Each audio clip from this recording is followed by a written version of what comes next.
네, 우리 청소년부. 네, 문득 계산은 아직 안 해봤는데 참 신기한 게요. 7월 달에 교회학교 수요 특성이 늘 있어요. 그죠? 네, 특별히 우리 청소년부는 어제 수련회를 마치고 왔습니다. 아마 하루 동안 얼마나 회복을 하셨는지 아니면 또 오늘 아침부터 또 출근하셔서 피로가 쌓여있는지는 모르지만 어쨌든 우리 어저께 청소년부까지 교회학교의 여름 사역은 어제 은혜 가운데 어저께까지 잘 마쳤습니다. 무엇보다도 함께 또 기도해 주시고 또한 우리 사랑하는 우리의 자녀들 또 여름성경학교 유치부와 아동부 여름성경학교와 우리 청소년부 수련회 이 시간 통해서 무엇보다도 하나님과 좀 가까워지고 하나님을 더욱더 사랑하고 또 하나님을 향한 그 믿음이 더욱더 자라가는 그런 귀한 시간 될 수 있도록 위해서 또 기도해 주시고 그럴 줄 믿습니다. 무엇보다도 이를 위해서 우리 선생님들 예전 같지 않대요. 힘들대요. 몸들 많이들 피곤하시고 정말 우리 수고해 주신 선생님들 정말 감사드리고 정말 수고 많으셨습니다. 더불어 우리 2주 뒤에 청년의 수련회가 아직 여름 사역이 남아 있습니다. 우리 사랑하는 청년들, 그냥 우리 청년들이 자기네들끼리만 수련회를 하는 게 아니라 앞에 유치부, 아동부, 청소년부에서도 정말 열심히 협력해서 동역하고 함께 섬겨주고 이제 자기네들이 모여서 자기네들이 뜨겁게 또 은혜 받는 그런 시간입니다. 위에서 계속 기도하여 주시고 이렇게 모여서 뜨겁게 예배하고 교제하는 가운데 우리 사랑하는 대관교회 우리 다음 세대들이 더욱더 하나님께 나아가고 더욱더 하나님께 온전히 쓰임받는 우리 자녀들 될 수 있도록 기도하여 주시기 바랍니다. 오늘 말씀을 함께 또 나누면서 문득 말씀을 준비하며 찬양이 좀 생각이 났습니다. 최근이라 하긴 좀 그렇고 근래 불려진 찬양 두 곡이 특별히 제게는 좀 와닿은 찬양이 가사가 있는데요. 왜냐하면 그 가사를 보고 좀 놀랬습니다. 좀 특별하게 놀랬고 특별히 어떻게 표현해야 될지 모르지만 이런 고백이 있네? 이런 신앙의 고백이 있네? 라고 생각한 찬양 두 곡이 있습니다. 첫 번째 하나의 찬양은 이 찬양인데요. 시간을 뚫고 라는 찬양입니다. 당신은 시간을 뚫고 이 땅 가운데 오셨네. 이렇게 되는 찬양 가사인데 예전에 아마 코로나 전에 몇 번 불러보셨던 기억이 있으실 겁니다. 이 찬양의 가사를 잘 보게 되면 말 그대로 우리를 사랑하시는 하나님께서 우리에게 오셔서 우리에게 친구가 되어주시고 꿈을 꾸게 하시고 무엇보다 우리를 위로하시는 그 주님이십니다 라는 그런 고백을 드리는 찬양입니다. 그럼 이 찬양에서 무엇이 제게 왔느냐? 바로 저 빨간 글자 시간을 뚫고 라는 말이 제게 참 좋은 충격이 되고 믿음의 고백이 되었습니다. 왜 그러냐면 요즘에 어떠냐면 요즘 시대에 특히 과학에 대해서 많은 이야기들을 나누거든요. 유튜브에도 보면요. 과학에 대한 얘기들을 이전보다 훨씬 더 많이 나누고 좀 더 친근해지고 있는 시대입니다. 그러면서 하는 얘기가 어떤 이야기가 있냐면 우주의 모든 만물들이 다 운행되어지고 있는데 그들이 결코 벗어날 수 없는 것, 그 시간이라는 거거든요. 이 시간은 결코 무엇도 벗어날 수 없다. 우리가 타임머신 얘기하지만 그것도 벗어날 수 없다라는 게 과학적인 사람들의 이야기예요. 근데 이 찬양의 가사에 보면 그 시간, 그 무엇도 그 누구도 어찌할 수 없는 그 시간을 뚫고 하나님께서 오셨다라는 이 표현이 처음 들었을 때 어떻게 이런 생각을 할 수 있지? 이런 고백을 할 수 있지? 라는 생각을 좀 해보게 되었습니다. 정말 세상의 모든 것을 다 뚫고 무시하고 우리를 사랑하셔서 오신 그 창조주 하나님, 전능하신 하나님을 고백하기에 너무 좋은 표현이 아닌가? 시간을 뚫고 우리에게 오신 하나님, 이란 표현이 제게 참 충격이고 센세이션하고 놀라웠습니다. 두 번째 또 한 곡의 찬양이 있다면 우리가 잘 알고 있는 원하고 바라고 기도합니다 라는 찬양입니다. 우리들이 많이 부르는 찬양인데요. 이 세상을 살아가는 동안에 나의 힘을 의지할 수 없으니 후렴부분이 이렇게 나옵니다. 하나님의 꿈이 나의 비전이 되고 예수님의 성품이 나의 인격이 되고 성령님의 권능이 나의 능력이 되길 바랍니다 라는 그런 가사의 고백입니다. 특별한 게 있나? 이거 당연한 거 아니야? 라고 생각했는데 사실 저는 이 찬양을 처음 들었을 때 제 안에서 무언가 정의하지 못했던 무언가 내 안에서 감추어지고 뭐라고 표현할 수 없었던 그러한 표현이 담겨져 있구나라는 생각을 하게 됐습니다. 그 전의 생각은 뭐였냐면 말씀대로 이 찬양 가사대로 하나님께서 나를 꿈꾸게 하시고 또 예수님의 성품을 나타내고 하나님의 그 성령님의 권능을 행하는 사람이 내가 되어야 하는데, 그 전에 가지고 있던 생각은 뭐냐면 그것에 나는 없고 하나님만이 있는 삶을 생각을 했었습니다. 그래, 하나님만이 있는 그러한 신앙생활, 그래야 하나님의 꿈을 꾸고 예수님의 성품을 나타내고 성령님의 권능을 나타낼 수 있는 거 아니야? 나는 없고 오직 하나님만 계시면 된다라는 그런 고백이었어요. 그런데 이 고백이 무언가 믿음의 컨디션이라 할까요? 믿음이 약해지면 어떻게 되냐면 나는 그냥 버리는 거예요. 나는 몰라. 하나님 알아서 하세요. 나는 이러한 고백으로 변질되어지는 모습을 좀 보게 되었습니다. 그래서 이 찬양의 가사를 보면서 다르구나. 이 고백이구나 라는 생각을 해봤습니다. 무엇이냐면 그 전에 나는 나의 모든 건 다 버리고 하나님 시킨 대로만 하는, 그냥 하나님께서 알려주시는 대로만 그냥 그것만 하는 사람, 그것이 최상의 삶이라고 여겼지만 이 가사를 부르면서 나의 비전이 이루어지고 나의 인격이 나타나며 나의 능력이 행하여질 때 자연스럽게 성삼위 하나님이 나타나고 그 영광이 드러나는 삶, 그것이 우리가 살아야 되는 삶이구나, 내가 살아야 되는 삶이구나 라는 생각을 해보았습니다. 즉 하나님께서 조종하는 대로 그냥 나는 아무 생각 없이 그냥 맹목적인 믿음이 아니라 내가 하는 행동, 내가 하는 말, 내가 하는 생각들이 바로 하나님과 같은 생각이요, 하나님과 같은 말이요, 하나님의 그런 뜻과 행동과 같은, 그것이 바로 온전한 믿음의 고백이 아닌가, 이 찬양의 가사를 보면서 그러한 고백을 하게 되었습니다. 그러면서 우리가 너무나도 잘 아는 그림이 하나 있는데요. 이 두 개의 그림입니다. 우리를 표현할 때 동그라미를 그리고 그 삶의 중심에 의자가 있다. 그 의자에 올라가 있는 그림에 대해서 많이 이야기를 하지요. 왼쪽에 보면 그 마음의 중심에 나는 올라가 있고 주님이 내려가 있고, 오른쪽에 보면 그 중심에 주님이 올라가 있고 내가 내려가 있고, 어쨌든 주님을 내 마음에 모시고 있는 것은 중요하지만 이 왼쪽 그림을 보면 어떻습니까? 내가 내 마음 중심에 있는 것. 그렇다 보니 어떻습니까? 그냥 내 신앙이 조금 그래도 좋으면, 내 신앙이 믿음이 지금 좀 좋으면 하나님 말을 듣다가도 불편하면 어떻게 해요? 그냥 내 결정대로 하면 되니까 내 마음대로 하는 삶. 그러다가 좀 좋으면 하나님의 말씀을 잠깐 들어주는 그러한 삶을 표현한 게 왼쪽 그림일 겁니다. 그런데 오른쪽 그림은 어떻습니까? 내 마음의 중심엔 주님이 계시는 거고, 내 삶에 내가 빠지는 것이 아니라 내 삶의 왕좌에서 내려와 있다라는 거죠. 그래서 내 삶에서 일어나는 모든 것은 다 누구를 통해서? 하나님을 통하여서 일어나게 된다라는 거죠. 그것이 바로 나의 중심에 주님을 모시는 삶, 그로 인하여 나의 행동과 말과 생각이 바로 하나님의 행동이요, 하나님의 말이요, 하나님의 생각이 될 수 있는 것이죠. 외모를 보지 않으시고 중심을 보신다는 주님께서는 우리의 행위를 보시지 않으십니다. 하나님께서는 외형으로 우리가 무엇을 하기를 바라는 것이 아니라 눈을 떠서 다른 것을 어떤 것이 있을까 찾으며 행하는 그러한 삶이 아니라 바로 주님을 먼저 찾기를 원하고 계십니다. 삶 속에서 일어나는 다양한 상황 속에서 하나님 저는 이거 잘 해낼 수 있어요 라고 나의 능력을 보여주는 것이 아니라 하나님 어떻게 하면 좋을까요? 하나님의 뜻을 알려주세요. 하나님 어떻게 하면 좋을까요? 하나님의 마음을, 하나님의 행함을 알려주세요 라고 말하는 것, 그것이 바로 하나님께서 원하시는 믿음의 삶이라는 겁니다. 우리의 중심에, 우리의 삶의 중심에, 우리의 마음의 중심에 무엇이 있는가가 우리의 모든 것을 결정하게 됩니다. 쉽게 말해서 가정에서 부모님들이 그러한 경우들이 있죠. 자녀를 그 마음의 중심에 두시는 경우들이 있습니다. 그러면 어떻게 합니까? 모든 것이 다 자녀를 위해서만 합니다.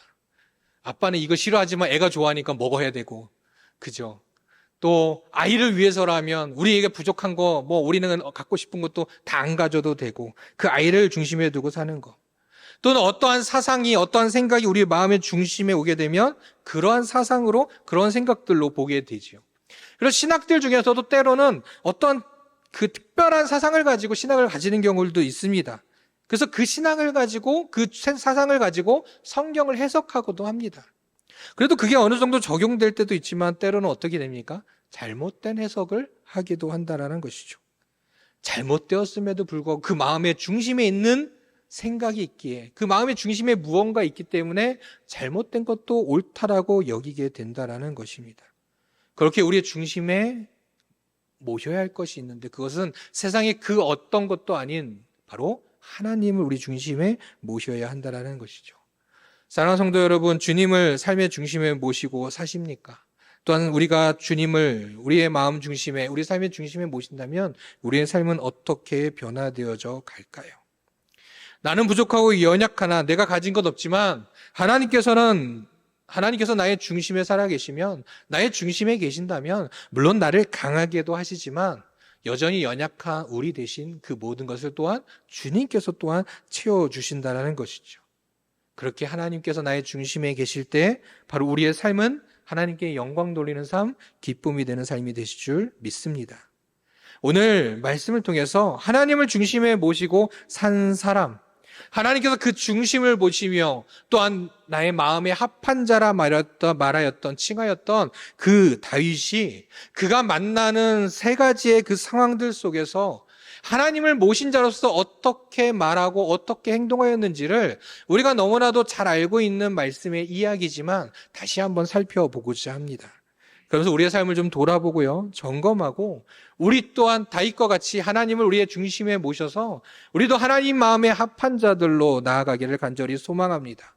그래서 앞서 보았던 찬양의 후렴의 가사처럼 하나님의 꿈을 이루고 예수님의 성품을 나타내고 성령님의 권능을 행하는 그런 거룩한 백성들, 우리 성도님들 다 되시기를 주님의 이름으로 축복합니다. 우리가 너무나도 잘 아는 말씀이지만 말씀을 한 번 더 생각해보며 나아갔으면 좋겠습니다. 자, 말씀의 배경은 지금 무슨 상황이냐? 이스라엘의 블레셋이 쳐들어온 상황입니다. 성경에서 블레셋은 정말 끊임없이 이스라엘을 괴롭혔던 나라죠.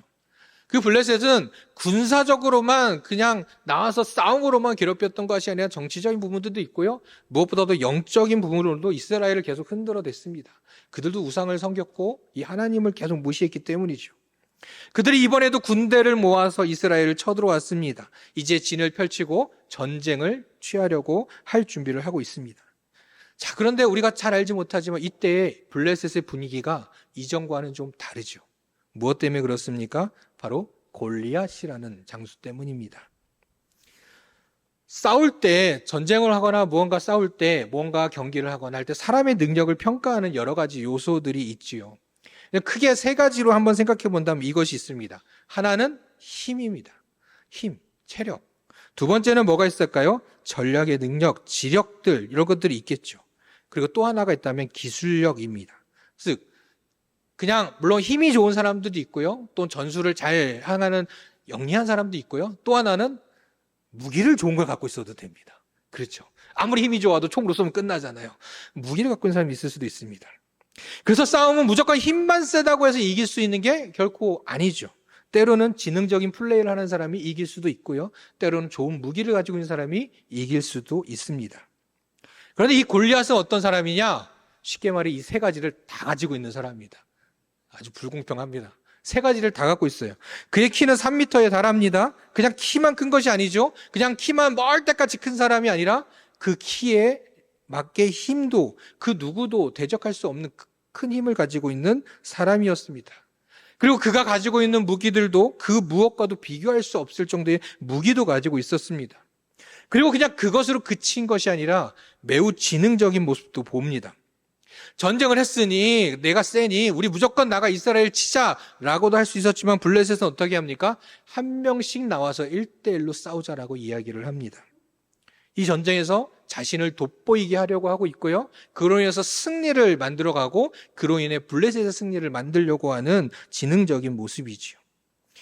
그렇기에 이것에 있어서, 이 싸움에 있어서 우리가 보통 생각하는 그 싸움에 필요한 요소들을 전부 다 가지고 있는 골리앗 앞에 이스라엘은 두려워하며 벌벌 떠며 그 누구도 나서지 못하고 있었습니다. 왜요? 누가 봐도 안 되거든요. 저거에 안 돼요. 골리앗은 도저히 이길 수가 없는 거예요. 모든 것을 다 가지고 있기에, 그나마 머리라도 나빴으면 머리라도 쓸 텐데 그것도 아니에요. 무기도 좋고 힘도 세요. 그 어느 하나 그와 대결할 수 없어요. 싸울 수 없어요. 그러니 무조건 나가면 뭡니까? 패배할 수밖에 없는 거죠. 그것에 두려움에 떨고 있었습니다. 도저히 이길 수 있는 방법을 알지 못하여 모두가 두려움이 가득해 있을 때, 뻔히 질 것을 알기에 어찌할 수도 없는 그런 상황 속에서 하나님을 마음 중심에 둔 다윗이 이곳을 찾았습니다. 그곳에서 하나님을 조롱하는 골리앗을 보았습니다. 그 소리를 들었습니다. 그리고 이제 그가 하나님의 마음으로 하나님의 일을 행하게 됩니다. 오늘 본문은 바로 우리가 아는 대로 그 일을 행하기 전에 일어난 일입니다. 다윗은 이제 하나님께서 함께 하시며 하나님께서 행하실 그 전쟁 앞에 세 가지의 상황을 맞닥뜨리고 있고 그곳에서 이야기하며 그것에 반응하고 있습니다. 하나는 가족과의 일이 하나 있고요. 두 번째는 사회 관계들 속에서 일어나고 있고요. 마지막은 자신의 영적 싸움 앞에 자신의 모습을 나타내고 있습니다. 이 세 가지의 상황을 우리가 한번 돌아보면서 생각해 보면서 우리가 살아가는 삶 속에서 동일하게 있지 않습니까? 내 가족 가운데, 내가 살아가는 직장과 사회 가운데, 또 때로는 내 개인의 신앙의 가운데, 그 가운데 하나님을 마음 중심에 둔 사람은 어떻게 행해야 될지 한 번 더 생각해 보는 이 시간 되기를 간절히 소망합니다. 자, 첫 번째는 하나님을 중심에 모신 사람은 가정에서도 하나님의 마음으로 살아간다라는 것이죠. 자, 오늘 본문 보니까 다윗의 큰 형 엘리압이 있습니다. 엘리압이 전쟁터에 아버지의 심부름을 찾아온 막내 동생 다윗을 보았습니다. 그리고 만났죠. 그런데 곧 이어 다윗이 이 전쟁터에 서성거리는 모습을 봅니다. 그리고 그것을 더해서 그 동생 다윗이 그냥 뭐 하나 구경만 하고 있는 게 아니라 사람들에게 말을 걸고 물어보고 있습니다. 이것저것 말입니다. 이때 형의 마음은 어떠했을까? 일반적인 그런 경우라면 이런 위험한 곳에 있으면 어떡하냐 걱정하면서 어서 가라. 네가 할 일은 다 했어. 이제 집에 어서 돌아가 라고 말을 할 텐데 오늘 본문에서 큰형 엘리압은 화를 내고 있습니다. 28절에서 말하죠. 네가 어찌하여 이리로 내려왔느냐? 들에 있는 양들을 누구에게 맡겼느냐라고 말을 합니다. 뭐 여기까지 보면 그냥 어떻게 보면은 뭐 여기에는 어떤 감정의 이런 게 없으니까 그냥 문장만 본다면 그냥 평범한 얘기죠. 야, 너 어떻게 여유 받냐? 빨리 가라. 위험하다. 봐라라고 생각할 수 있을지도 모릅니다. 그런데 그 다음 말을 이어서 보니 이렇게 말하죠. 내 교만과 내 마음의 완악함을 아노니 네가 전쟁을 구경하러 왔도다라고 이야기합니다. 엘리압도 하나님의 자녀이지요. 이스라엘을 조롱하고 있는 하나님을 조롱하는 골리앗 앞에서 두려웠으나 자신이 어찌할 수 없기에 아마 화가 많이 나 있었을 것입니다. 안 그래도 이러한 가운데 동생이 마치 자신이 골리앗을 이길 것처럼 말을 하고 있는 그 상황에 화가 더 많이 났던 것이죠. 그리고 무엇보다도 자신의 동생이 기름 부음을 받은 모습을 보았지 않습니까? 그래서 이 기름 부은 다윗을 생각한다면 어찌 보면 그 동생을 귀하게 여기고 존중해줘야 됐겠지만 이 형의 마음에 무엇이 있었을까요? 시기의 마음이 있었죠. 형이니까요. 큰 형이니까요. 내가 아니라 네가? 라는 그런 마음이 가득했습니다. 그러니 이러한 다윗의 모습을 본 큰형의 생각은, 큰형의 감정은 화가 더욱 커져가고 그렇게 다윗을 교만한 자로, 마음이 완악한 자로 비난하고 있는 것입니다. 다윗 하면 또 생각나는 인물이 한 명 있으면 요셉도 그러했죠.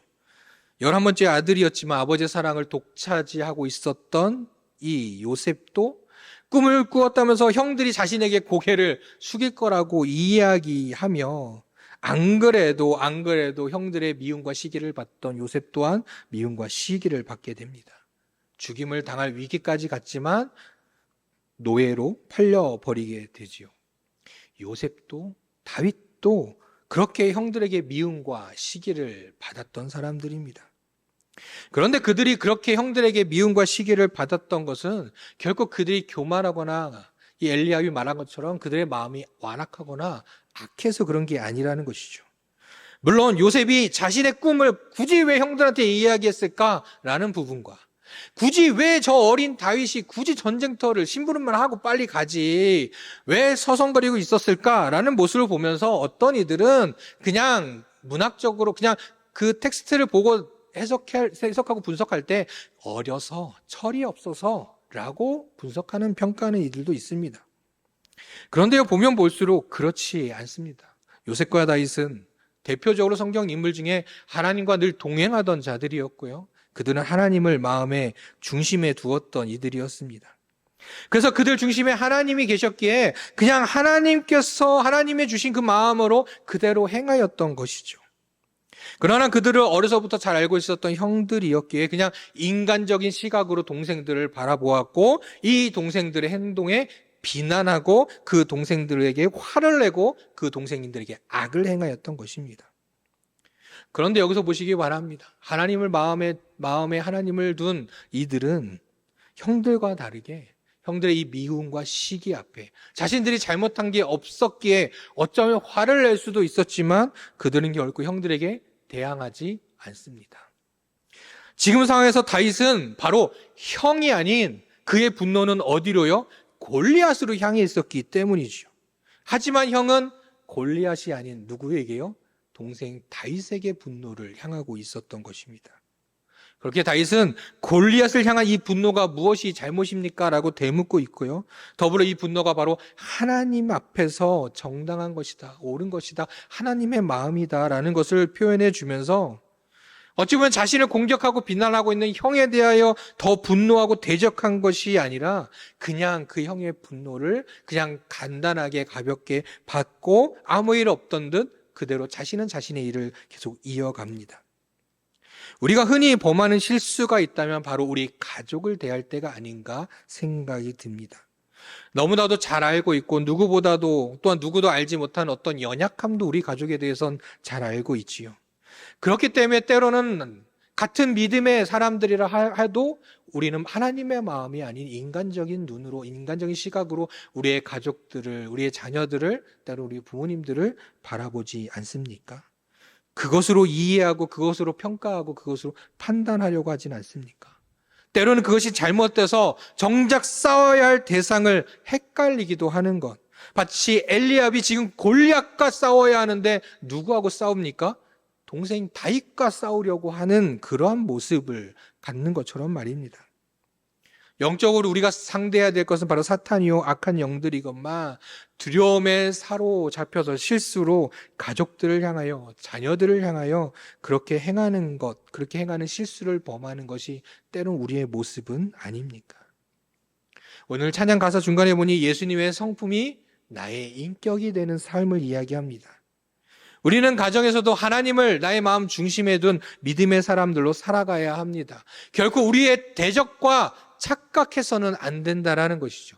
우리의 가족은 결코 영적 대적이 아니라는 것입니다. 만약 엘리압이 기름 부음 받은 막내 동생이 다윗을 하나님 마음으로 존중하고 인정했다면 그가 어떻게 했겠습니까? 다윗을 걱정하고 염려하였을 것입니다. 또는 그를 기름 부음 받은 자에게 하나님께서 함께 하신다면 하나님의 뜻은 무엇이냐고 다윗에게 물어봤을지도 모릅니다.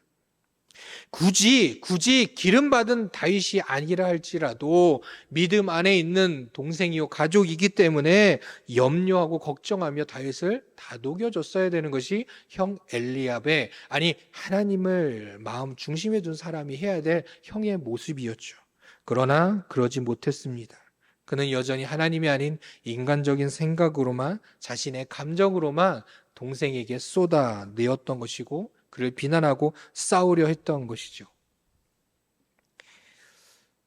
어떤 내용을 보고 사실은 열심히 인터넷을 찾아서 진짠가 확인해 보려고 했는데 확인은 못했습니다. 그래도 어떤 분이 설교 단상에서 이야기하신 거니까 신빙성이 조금 있겠죠. 어떤 분이 미국에 있는 한 교회 이야기를 해 주셨습니다. 그 교회에서 장로님을 선출할 때 마지막 순서가 있다고 합니다. 우리 피택 장로님들께도 한번 해보고 싶은데 뭐냐면 그 교회에 장로님이 선출되면 마지막 코스가 하나 있답니다. 그 교회 담임 목사님께서 그 장로로 선출된 분의 자녀들에게 이메일을 쓰는 거랍니다. 뭐라고 씁니까? 너희 아버지가, 너희 어머니가 장로를 해도 되는 사람이냐? 라고 질문을 이메일로 하는 교회가 한 군데 있다고 합니다. 대체적으로 어떤 반응일까? 여러 가지 반응이 있겠지만, 그런데 이런 답장이 한번 온 경우가 있다고 합니다. 자녀에게 보낸 거죠. 야, 너희 아빠가 장로가 될 만하냐? 라고 보냈더니 그 자녀가 이렇게 답장을 했어요.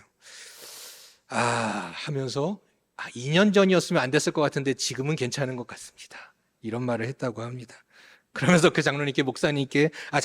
목사님께서 장로님 위험하셨습니다 라고 말을 했다라는 이야기를 간단하게 들었습니다. 사랑하는 성도 여러분, 만약 여러분의 가족들에게 여러분들이 마음의 중심에 하나님을 모시고 있는 것 같습니까? 라고 물어본다면 그 가족들은 무엇라 대답할 것 같으십니까? 우리의 가정을 향한 하나님의 마음을 아시죠? 그 하나님의 마음으로 우리의 가족들을 돌아볼 수 있는 저와 우리 성도님 되기를 간절히 소망합니다. 우리가 먼저 하나님을 중심에 모시고 그 마음으로 가족을 바라본다면 바로 우리네 가정이 하나님께서 역사하시는 믿음의 가정이 될 줄 믿습니다. 그 은혜가 가득 넘쳐날 줄 믿습니다. 바로 그 시작이 바로 우리 성도님들이 되기를 주님의 이름으로 축복합니다. 두 번째로 하나님을 중심에 모신 사람은 사회 속에서도 공동체 가운데서도 하나님의 마음으로 살아가야 한다는 것이죠. 자, 이제 엘리야 형과의 이야기가 마치고 다윗은 이제 사울에게 향합니다. 다윗이 골리앗을 쓰러뜨릴 수 있다는 이 이야기에 황당해할 수도 있겠지만 그래도 사울은 다윗에게 호감을 가지고 있던 때였지요. 그래서 그를 부릅니다. 무엇보다도 사울은 이 다윗이 하나님과 함께하는 사람이라는 것을 알고 있기에 그를 곁에 두고 함께 하기도 했었지요. 그런 마음이 있었기에 다윗이 골리앗을 향하여 분노하고 나아가서 그 골리앗과 싸우려고 하는 이 다윗에 대하여 그 의지에 대하여서 다른 사람들은 코 치면서 그게 뭐냐고 할지 모르지만 그래도 사울은 그냥 무시하지 않았던 것이죠. 그래서 사울은 그 다윗을 존중하며 차분히 말합니다. 다윗아, 네가 가서 저 블레셋 사람과 싸울 수 없으리니 너는 소년이요 그는 어려서부터 용사임이니라. 좀 편하게 말하면 그렇지 않겠습니까? 다윗아, 다윗 너의 마음은 내가 충분히 이해하고 인정한다. 하지만 넌 아직 어리잖아. 너는 전쟁의 경험도 없잖아. 그런데 저기 보이는 저 골리앗은 너만 할 때, 아니 어쩌면 너보다도 더 어렸을 때부터 싸움을 배우고 훈련해 온 사람이야. 이렇게 사울은 말하고 있는 것이죠. 다윗을 분석해서 과연 이길 수 없을지, 있을지 없을지 우리가 생각해 본다면 요즘 시대처럼 싸우기 전에 어떤 시뮬레이션도 돌려볼 수 있다면 굳이 하지 않아도 확연히 보이지 않겠습니까? 그러니 이러한 사울의 타이름에 대해서 다윗은 뭐라고 해야 될까요? 사울아, 제가 너무 순간 분노하고 해서 나머지 생각도 하지 못한, 그냥 생각하지도 않은 말을 해버렸네요. 죄송합니다. 라고 돌아가야 하지 않았을까요? 그러나 다윗은 이렇게 말하죠. 제가 양을 지키고 있을 때 사자나 곰이 와서 새끼를 물어가면 그 맹수의 입에서 그 양들을 건져내었고 그것을 쫓아내었고 심지어 그 맹수들을 죽이기까지도 했습니다. 그러니 저는 저 골리앗을 죽일 수 있습니다. 라고 말을 하고 있는 겁니다. 그 옆에 있던 사람들은 뭐라고 했을까요? 그냥 하룻강아지 법무서운 줄 모르는데 이것보다 더 하지 않을까요? 이 말을 들은 사울 왕과 주변의 사람들은 무슨 생각을 했을까요? 그래, 넌 참 용감하구나. 그래도 이거는 아니야 라고 하지 않았을까요? 그렇게 생각할 수밖에 없었을 것입니다. 왜냐하면 그들 머릿속에 골리앗을 이기기 위한 여러 가지의 방편들과 또한 이기기 위해서는 이러한 것들이 필요해라고 나열해놓은 항목들이 있었겠지요. 그것이 무엇이 있었을까라고 본다면 아마 이런 것들 아니겠습니까? 그래, 저 골리앗을 이기기 위해선 일단 골리앗보다 힘이 세야 돼. 아니면 골리앗보다도 훨씬 똑똑하고 영특한 사람, 두뇌를 가진 사람이어야 돼. 아니야. 골리앗이 가진 저 무기보다도 더 튼튼한 무기, 저 갑옷을, 저 창을 뚫을 수 있는 무기만 있으면 될 것 같아. 그럼 그런 항목들을 나열했겠죠. 근데 있어요, 없어요? 없습니다. 그것이 그들에게 필요했지만 그런 것들이 주변에 보이지 않았어요. 그런데 그 앞에 있는 다윗에게는 그 어느 항목도 보이지 않는 것이죠. 그 무엇도 안 됩니다. 사람들이 보기엔 그냥 어린 아이로만 여기고 그냥 그렇게 말하는 그 아이가 기특해 보일 뿐이었습니다. 우리가 사는 세상도 그러하지 않습니까? 세상의 사람들 또한 세상의 기준들을 나열하며 살아갑니다. 이 문제를 해결하기에 필요한 것들을 나열하고 그것들을 구하고 그 문제를 해결하려고 합니다. 물론 그것도 맞죠. 그래야 또 문제가 해결되어지기도 하죠. 그런데 그러다 보면 때론 정말 막다른 곳에 다다르기도 한다라는 것이죠. 어떻게 해결할 수도 없는 상황에 놓이기도 합니다. 그냥 가끔 그런 것이 아니라 우리의 모든 삶이 그렇지 않습니까? 그러한 상황 가운데 다윗처럼 나서는 것은 어쩌면 망신당하는 이유, 사람들에게 놀림받고 더 나아가 사람들로 하여금 분노를 일으키게 하는 것 아닙니까? 그런데 그렇게 나선 다윗은 이것에 멈추지 않습니다. 결코 그는 망신당하지도 사람들을 분노하게도 하지 않습니다. 그가 이전에 사울을 만나러 왔을 때 다윗이 했던 것이 하나 있습니다. 그것이 무엇이냐면 사울과 그곳에 있던 사람들에게 낙담하지 마시기 바랍니다. 그들을 위로하고 있습니다. 왜요? 다윗은 분명히 이 모든 상황 속에서 승리함을 보았기 때문이죠.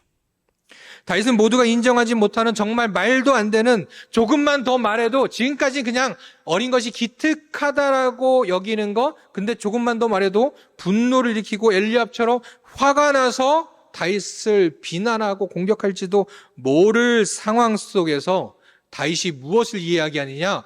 골리앗을 이길 그 항목을 말해주고 있습니다. 37절에 보면 다윗이 이렇게 말합니다. 여호와께서 나를 건져내셨은즉 나를 이 블레셋 사람의 손에서도 건져내시리이다. 어떤 항목이요? 여호와께서 나를 건져내셨은즉. 다윗이 사자와 곰, 그 맹수들을 물리칠 수 있었던 것은 결코 다윗이 강했기 때문이 아닙니다. 또는 그가 갖고 있는 그 숫자에 불과한 나이보다도 그 나이를 넘어 튼튼한 몸을, 육체를 가지고 있었기 때문도 아닙니다. 그렇다고 그가 어떤 맹수를 잡는 특별한 기술을 가지고 있어서도 아니고요. 그가 맹수를 잡는 특별한 특수한 무기를 가지고 있어서도 아닙니다. 그가 맹수를 잡고 물리칠 수 있었던 것 다윗은 분명히 이야기합니다. 바로 하나님이라고 말합니다. 하나님께서 함께 하셨기에 그는 맹수를 물리쳤고 그 맹수들로부터도 자신이 살아날 수 있었다라고 말합니다. 그렇게 다윗은 지금 이 상황에 수많은 백성들, 이스라엘의 모든 군사와 사울 왕까지도 모든 신하들도 다 고민하고 있을 때 다윗은 너무나도 간단하고 명료하게 아무 고민 없이 이 일을 행합니다. 왜요? 저 골리앗 앞에서도 하나님께서 나를 건지실 것이기 때문이죠. 이 말에 사울이 인정합니다. 사울이 이렇게 말해요. 가라, 여호와께서 너와 함께 계시기를 원하노라. 물론 사울에게서는 하나님의 영은 이미 떠난 상태입니다.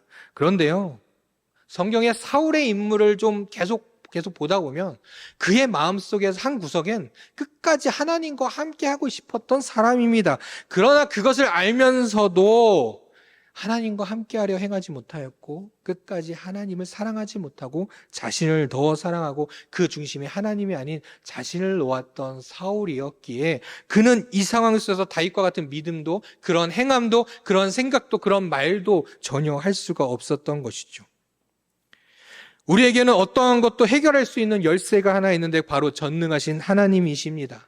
그리고 그 문제가 해결되기 위해선 바로 하나님께서 나의 중심에 계시고 하나님께서 행하실 때 내가 그 일 가운데 함께 동참하며 그 모든 문제가 해결되는 것입니다. 하나님의 꿈이 나의 비전이 되는, 하나님께서 그리시고 하나님께서 계획하시고 하나님께서 생각하시고 하나님께서 행하시는 것이 바로 내가 생각하고 내가 행하게 되는 것이라는 것이죠. 하나님 꿈이 나의 비전이 되어 나타나는 삶, 그것으로 인해서 세상에서 할 수 없는 것이, 또한 알 수도 없는 것이 바로 하나님으로 인해 기적으로 일어나는 삶이 우리 사랑하는 성도님들의 삶이 되기를 간절히 소망합니다. 그래서 주님께서 우리와 함께 하심으로, 나와 함께 하심으로 언제나 담대하게 승리를 선포할 수 있는 저와 우리 성도님들의 삶이 되기를 주님의 이름으로 축복합니다. 마지막으로 세 번째로 하나님을 중심에 모신 사람은 자신의 영적 전쟁과 싸움 가운데서도 하나님의 마음으로 살아간다라는 것이죠. 자, 다윗은 어찌되었든 형에게도 하나님의 마음, 하나님의 생각을 보여줍니다. 형이 알았는지 몰랐는지는 모르겠습니다. 그리고 이제 사울에게도 이야기했고 사울에게도 인정받았습니다. 그리고 이제 그는 싸움의 현장으로 나아갑니다.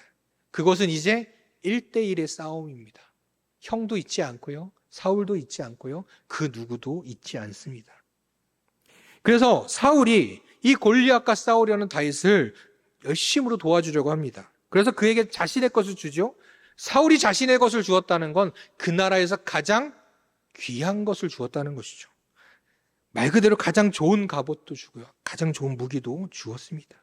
왜요? 이왕 나가서 싸우는 거 좀 좋은 것 가지고 나아가라. 너 몸을 좀 최대한 철저하게 준비해서 나가라고 사울이 줍니다.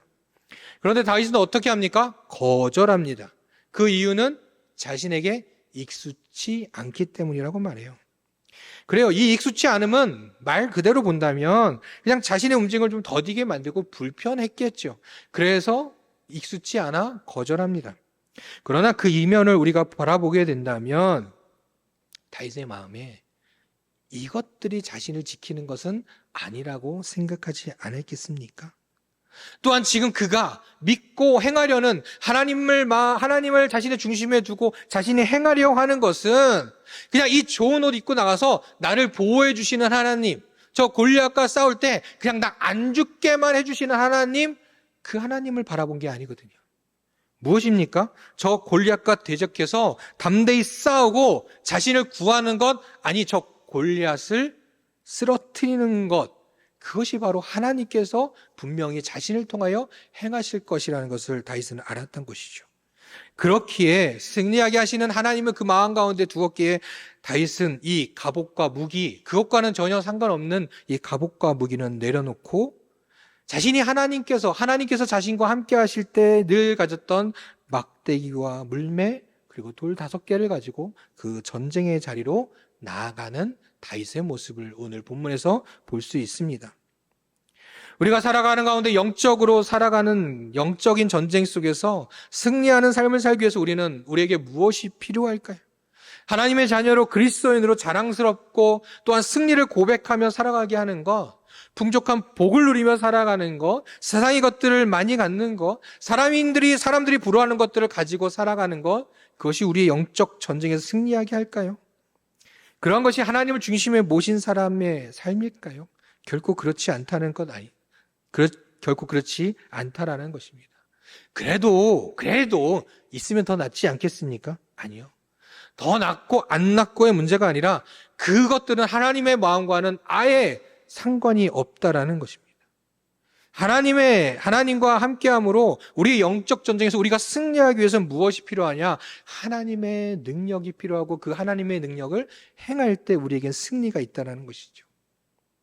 성령님의 권능이 나의 능력이 되는 것, 우리는 영적으로 승리하는 영광을 그 능력으로 통해서 얻게 된다는 것이죠. 수없이 닥치는 영적 전쟁 속에서 물론 함께 동역하는 우리의 지체들도 있습니다. 그런데요, 정작 그 싸움에서 이기기 위해선 옆에서 함께하는 사람들, 그보다도 더 중요한 건 바로 나의 믿음이요, 내 중심에 계시는 하나님이시라는 것이죠. 그 중심에 계시는 하나님의 능력으로 행할 때 바로 우리의 영적 싸움에서 승리를 고백할 수 있다라는 것입니다.